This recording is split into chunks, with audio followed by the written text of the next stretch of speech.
Assalamualaikum, hai teman-teman semuanya. Di video kali ini kita akan memasak masakan khas Sunda, Jawa Barat. Ini namanya gepuk daging sapi yang empuk banget, teman-teman lihat, dan rasanya juga enak banget. Cara bikinnya mudah, tonton videonya sampai selesai ya teman-teman. Jangan lupa subscribe, like, share, dan komen, serta nyalakan lonceng notifikasinya agar tidak ketinggalan video-video terbaru dari kami. Selamat menyaksikan. Pertama kita siapkan daging sapinya, ini beratnya 1 kg. Kemudian bumbu yang akan dihaluskan di sini ada bawang merah, bawang putih, kemiri, ketumbar bubuk, lada bubuk, pala bubuk. Kemudian juga di sini ada gula merah, asam jawa, daun salam, kemudian lengkuas yang banyak. Untuk takarannya teman-teman bisa lihat di kolom deskripsi. Kemudian kita juga akan siapkan, ini ada kelapa parut 100 gram dan juga santan instan 1 bungkus aja. Lanjut kita akan rebus dulu daging sapinya. Di sini saya tambahkan daun salam dan serai 1 batang dan juga kaldu sapi ya teman-teman. Ini airnya agak sampai kerendam aja dagingnya. Ini saya merebusnya menggunakan panci presto ya teman-teman, supaya cepat hemat gas. Ini caranya saya kasih tahu ya. Nah ini kita nyalakan kompornya, ini sudah ditutup ya pancinya. Nah kita tunggu sampai berbunyi ya, bunyi jes. Nah seperti ini ya, kita tunggu sampai 7 menit. Nah kemudian setelah 7 menit kita matikan kompornya. Setelah dimatikan kompornya kita tunggu selama 30 menit ya teman-teman. Jadi jangan dibuka dulu ya tutupnya. Nah setelah 30 menit kita nyalakan kembali kompornya ya teman-teman. Kemudian lanjut kita masak selama 5 menit. Setelah 5 menit kita matikan kompornya dan kita tunggu sampai suara mendesisnya hilang dan tutup pancinya bisa dibuka. Hati-hati karena ini presto, tunggu sampai tutupnya bisa dibuka ya teman-teman. Jadi merebus dagingnya menggunakan metode 7-35, 7 menit, 30 menit, dan 5 menit. Nah ini sudah empuk. Nah ini teman-teman dagingnya yang sudah direbus. Kemudian kita akan potong. Ini kita cari arah seratnya karena kita akan memotongnya searah serat. Ini saya bagi dua dulu supaya lebih kelihatan arah seratnya ke sini ya, ke bawah teman-teman. Jadi kita akan memotongnya ke samping seperti ini. Nah ini memotongnya searah serat. Jadi nanti akan mudah empuk dan tidak sulit, tidak alot saat memakannya. Seperti ini ya teman-teman. Ini searah serat memotongnya. Untuk ketebalan potongan dagingnya disesuaikan aja. Yang penting tidak terlalu tipis dan juga tidak terlalu tebal seperti ini ya. Selanjutnya kita geprek, kita memarkan dagingnya. Ini cara yang pertama ya teman-teman. Nah ini seperti ini dipipihkan, ini khasnya gepuk seperti ini. Nah ini kalau ada bagian yang lepas-lepas nggak apa-apa. Kita akan tusuk menggunakan tusukan sate ya teman-teman. Nah ini semua bagian dagingnya ketusuk ya. Nah ini dirapihkan aja. Kemudian kalau terlalu panjang tusukannya, ini bisa dipotong aja sesuai dengan panjang daging yang sudah digeprek tadi ya teman-teman. Nah ini cara yang pertama seperti ini, jadi dagingnya digeprek dulu kemudian ditusuk.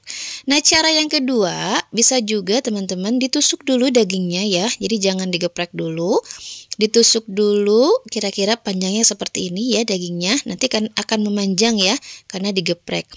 Nah setelah ini baru kita akan geprek dagingnya ya teman-teman.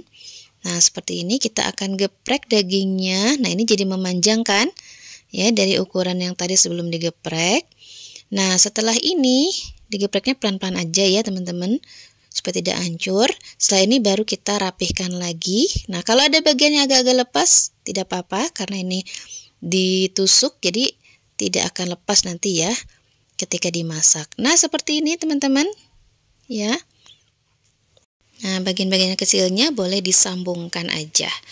Nah kalau kepanjangan tusukan satenya seperti biasa dipotong aja ya, disesuaikan dengan panjangnya daging yang sudah digeprek. Nah jadi seperti ini, lakukan sampai semuanya selesai. Kalau ada bagian-bagian yang terpotong seperti ini ya, pendek-pendek seperti ini nggak apa-apa, karena ini kita akan tusuk ya teman-teman. Jadi bisa disambung-sambungkan dengan bagian yang terlepas kecil-kecil, pendek-pendek seperti ini ya. Jadi jangan dihilangkan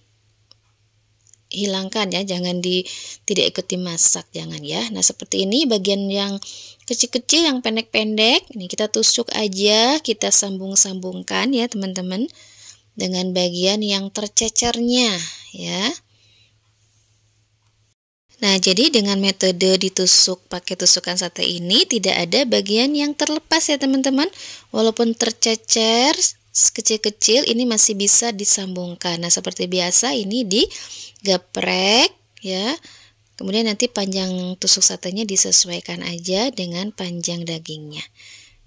Nah mudah ya teman-teman cara membuatnya ini supaya tidak terlepas nanti saat dimasak daging sapinya.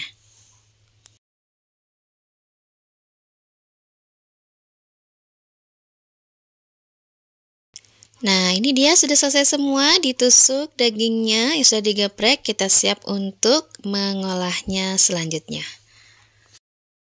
Tahap berikutnya kita siapkan minyak panas secukupnya aja, ini menggunakan api sedang aja. Kemudian kita tumis bumbu yang sudah dihaluskan tadi ya teman-teman. Nah, tadi ada bawang putih, bawang merah, ketumbar, lada, pala, kemiri ya. Itu yang dihaluskan. Kemudian masukkan daun salam ya. Ini udah kecium wanginya. Kemudian di sini ada asam jawa dan gula merah. Nah, ini gula merahnya saya nggak sempat iris tipis-tipis karena dari kulkas ya, agak membeku, nggak apa-apa, nanti juga mencair sendiri ya teman-teman.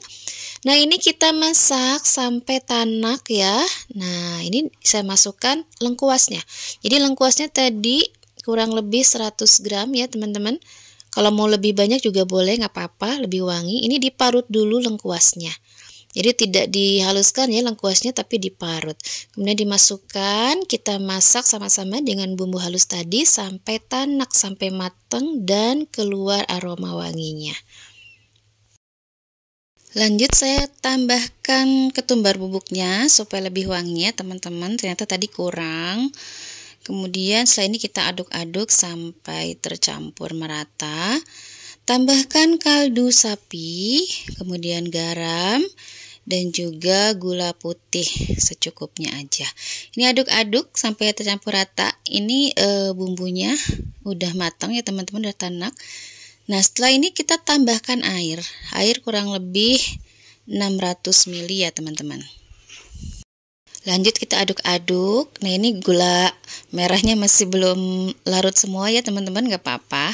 Nah setelah mendidih ya, kemudian masukkan santan instan 1 bungkus. Aduk-aduk lagi sampai semuanya tercampur merata.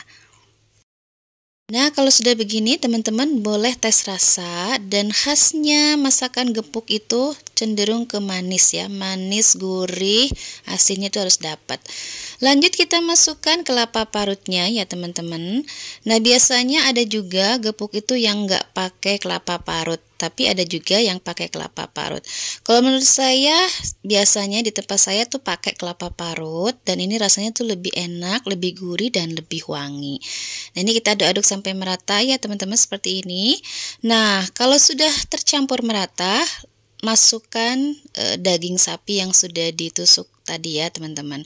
Nah ini pelan-pelan aja sambil agak ditekan, karena semuanya harus harus terendam ya, terendam sama bumbunya ya teman-teman. Nah seperti ini. Jangan dibolak-balik ya teman-teman, biarkan dulu aja sampai nanti setengah prosesnya ya, setengah mateng gitu baru dibalik. Nah seperti ini, tekan-tekan aja pelan-pelan ya, jangan terlalu keras ya, nanti khawatir rusak ya dagingnya. Nah setelah terendam seperti ini kita tutup aja, ini kita masak dengan api sedang ya teman-teman, kita tutup ya. Nah ini setengah perjalanan boleh dibalik ya teman-teman, boleh dibalik seperti ini pelan-pelan, tapi ini nggak akan lepas karena udah ditusuk ya teman-teman, jadi nggak akan ada yang tercecer. Nah ini dibalik aja semuanya ya teman-teman. Cukup sekali aja dibaliknya, nggak usah dibolak-balik ya, sekali aja dibalik. Kemudian ini kita tutup lagi dan kita tunggu sampai airnya surut ya teman-teman. Ini agak ditekan-tekan. Nah ini udah wangi banget teman-teman, dan pastikan ini bumbunya rasanya udah pas ya. Nah ini kita tutup. Nah ini setelah dimasak sampai menyusut airnya seperti ini teman-teman, ini udah matang. Kita matikan aja kompornya. Nah seperti ini jadinya ya, cantik. Dan ini bumbunya udah ngeresep banget, rasanya juga enak. Nah kemudian saya akan simpan setelah dingin ya, saya simpan di wadah tertutup karena nanti bisa ditaruh di kulkas ya teman-teman. Ya ini bisa dimakan langsung, ini karena udah matang. Ini jadinya gepuknya basah ya kalau dimakan langsung seperti ini. Nah ini udah saya simpen semuanya di wadah tertutup seperti ini. Nanti saya taruh di kulkas. Kalau mau dimakan tinggal goreng aja sebentar, langsung dimakan. Jadi boleh dimakan langsung seperti ini, atau mau digoreng dulu sebentar juga boleh. Jangan lama-lama, sebentar aja digorengnya. Ini kita tutup, kita simpan di kulkas. Nah ini saya sajikan yang udah digoreng sebentar, tadi nggak ke video, maaf ya, yang digorengnya. Jadi ini saya udah goreng sebentar aja, nggak usah lama-lama. Dan seperti ini. Nah saya sajikan dengan sambal merah, sambal bawang ya teman-teman. Oke teman-teman, kita coba. Ini cukup dengan nasi anget aja. Ini udah enak banget ya teman-teman. Nah ini lihat, ini wangi banget, warnanya juga cantik ya teman-teman. Nah, ditambah dengan sambalnya yang super pedas. Kalau teman-teman mau resep sambalnya nanti saya bikinkan videonya. Oke, kita lihat ini empuk banget ya, lembut, empuk, nggak perlu tenaga ini mengambilnya. Langsung bisa diambil dan enak banget. Nih, lihat ya teman-teman, empuk dan lembut. Nah, saya coba dengan nasi hangat aja. Ini rasanya enak, pas banget. Manisnya, gurihnya, asinnya dapat semua. Enak, recommended resepnya. Gepuk daging Sunda ini bisa jadi ide jualan buat teman-teman semuanya. Dijamin pasti laku karena ini enak banget ya teman-teman. Oh ya, bagi yang baru gabung dengan channel saya, jangan lupa subscribe, like, share, dan komen di video ini. Terima kasih. Oke teman-teman, selamat mencoba resep ini. Semoga resepnya bermanfaat. Terima kasih telah menyaksikan video ini sampai selesai. Jangan lupa subscribe, like, share, dan komen. Terima kasih. Assalamualaikum.